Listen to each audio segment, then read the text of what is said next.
What I'm saying is that all kindies do it. All kindies do the bicultural curriculum. If they don't articulate it, then it's invisible. Say, for instance, manaakitanga. Right, manaakitanga is about caring, respecting, and it's something that you do naturally when new parents come into the centre. So I get teachers to talk about that. But if they don't say manaakitanga with the actual practice, then it's not a bicultural curriculum. So all they need to do is to articulate that, then it makes it visible, and then it becomes a bicultural curriculum. They already do that. Actually, every part of curriculum in the centre is bicultural.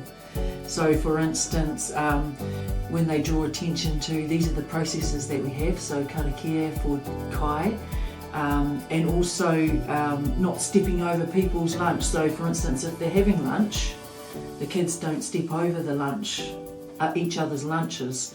Also, you know, sitting on tables and all the processes around that is bicultural. So, and also, you know, the stories. So there's lots of stories that happen, you know, like if they're talking about Māori, so what are those dispositions that we look at? So let's look, for instance, of leadership, rangatiratanga. So they can say leadership because it's leadership, but it won't be a bicultural curriculum if they don't use the term with it. So that's really important. Yeah. But then portraying biculturalism is the utmost important thing for me that I see, and for people, because all the concepts are everything that we use. A lot of parents have come to see the beauty of it and the merit of something that belongs to New Zealanders,